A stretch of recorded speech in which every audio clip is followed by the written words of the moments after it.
Jeff, you've got an off week this week, and then you've got two opponents that you're going to be huge favorites over. How important is it for you guys to maintain your focus in this stretch before you hit Penn State, Michigan, or whatever else? I think it's really important to maintain that focus just because, like we've seen in the past, 1 week can ruin your whole season. So we're trying to, I guess, go against Maryland with just a fresh mindset and just try to go end the week 1-0. How much do you guys still think about Iowa, Purdue, and just that it's not going to happen to this team? I think, it's hard to forget about it just because it's part of our program. Most of the guys, a lot of guys that are part of those games are still here, and we know that that's what's in the past, so we try to avoid it. Jeff, what do you want to get done this week? I was just talking to Coach Hafley. He just said we want to just polish up our fundamentals. Over the course of a season, things kind of slip away from you, so just fine-tuning all those little things and just put that in kind of the bank moving forward. I know you guys just had this, off day a couple of weeks ago and did the list of what to 3 up and 3 forward and all that. Are you doing that sort of stuff again, or just a refresh with fundamentals this week? I don't think we're doing that again just because, it was just 2 weeks ago. We had a bye week. Yeah. But I know the coach is going to put a big emphasis on refreshing those fundamentals. What kind of bonus is that, having a second bye week when you usually only have one in terms of your recovery, in terms of getting ready for the home stretch of the year? I think it's a big bonus. It's the first time that I've had 2 bye weeks, especially so close together. So you got to give a lot of guys a chance to recover their bodies, over the course of a season. Fall camp, people tend to get injured. So having that extra week to recover before you head into the last 4-game stretch is really big.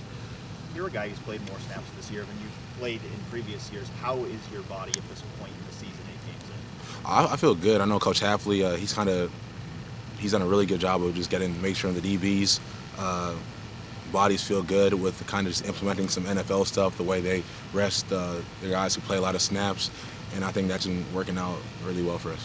Jeffrey, what's the confidence level of this defense right now, and do you feel like you guys made a statement against Wisconsin? I think the confidence level is really, really high. Like I said earlier on in the year, we're looking for redemption. So to get a chance to go against these teams and kind of show what we're able to do week in and week out, it's really big. So now we're just focused on going forward and playing a really good game against Maryland. Jeff, the 2017 recruiting class, you guys are the crux of the team, guys like yourself, Chase Young, many others. You guys are ranked number 2 in the country that year. When did you know that was a special class? Did you guys kind of know right away when you came here?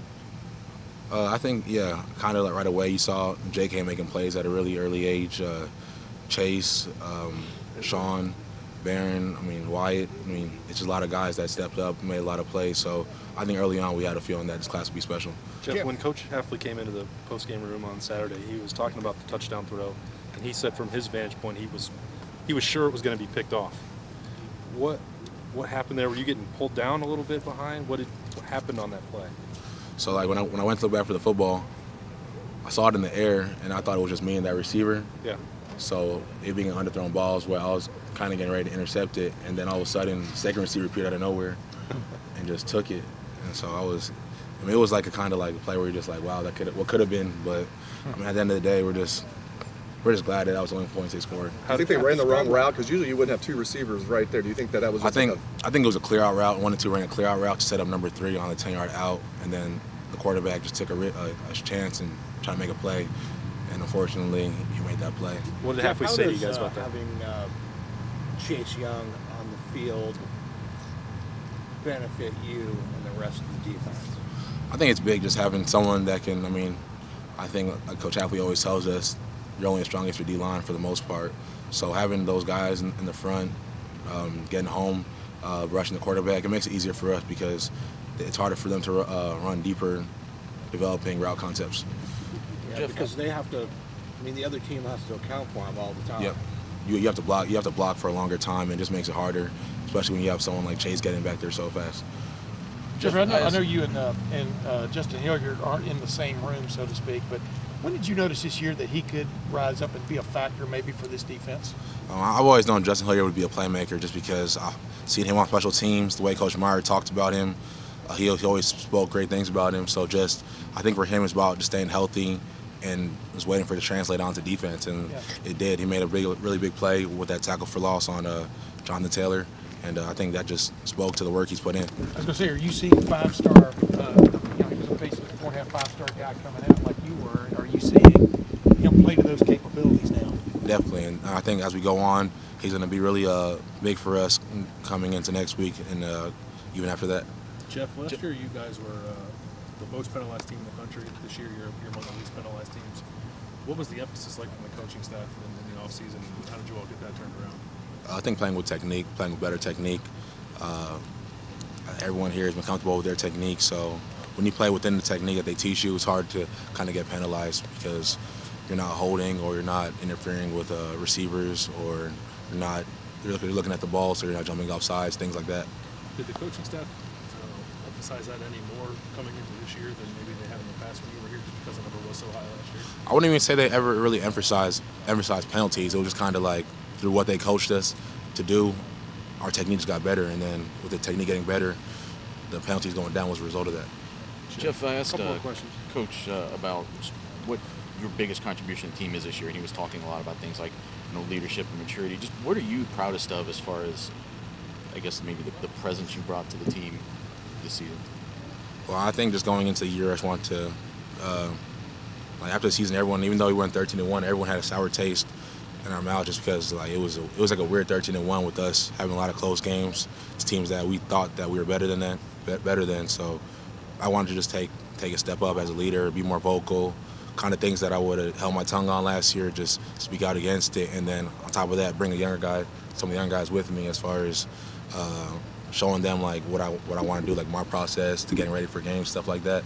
So I think that just kind of helped some of the younger guys get better. Did you already kind of recognize that you could have that kind of impact just because of how well you play and the fact you're a starter and everything, or did you want to go get that impact? You understand the difference of what I'm asking? Did you go kind of claim that? Maybe not necessarily claim it, but Coach Mick was telling me that right after the Rose Bowl, he's like, it's time for you to take that next step in your development, and that's not necessarily talking about the way you play, but the way you lead people.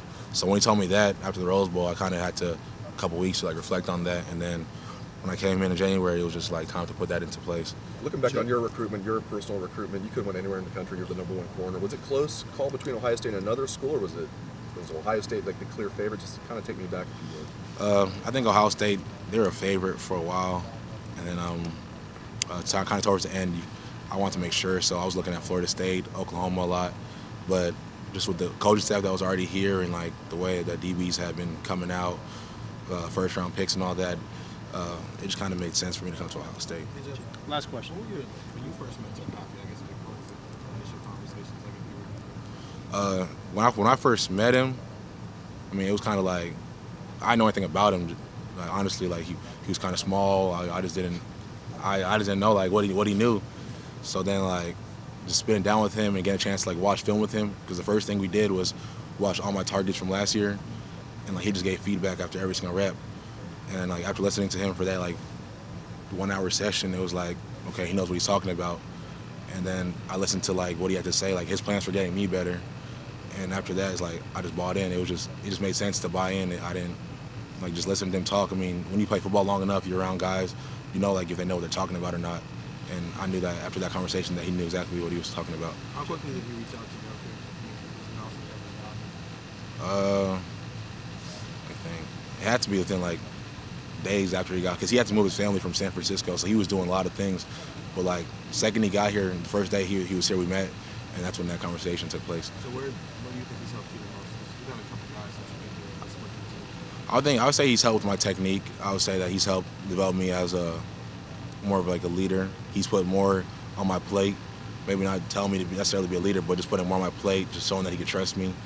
And he's helped me just recognize with my growth as far as recognizing the X's and O's of the game, the little things that you see with offenses.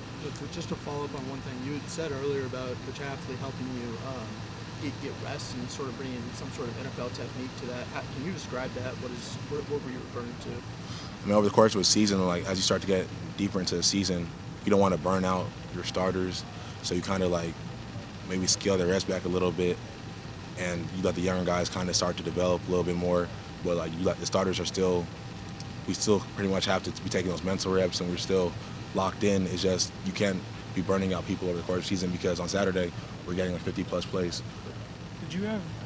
Had you ever had a coach who walked through when you said that Jeff Hafley had cut ups of every target from in your previous years. Did other coaches do that as well in your career? That's the first coach. For me, that's the first coach. I mean, like I said, speaking for me, I don't know about the other corners, but that's the first coach that's ever done that for me. And I know that being a defensive coordinator, you know, their time, like they don't have a lot of times they don't have a lot of time to watch film for you for as long periods of time. So for him to do that, that was pretty big. Yeah, how much credibility does that buy? It buys a world of credibility in my books. Thank you, Jeff. Thank you, Jeff. Appreciate it. Y'all take care. Thanks for watching. Subscribe below to get the latest videos from Lettermen Row. We got Letterman Live, we've got the practice report, we got rapid reaction. Hey, and you know we got Buck IQ with Zach Bourne. For sure. We got recruiting breakdowns with Berm. We got whatever you need. Ohio State football and Ohio State athletics, we've got you covered here at Lettermen Row.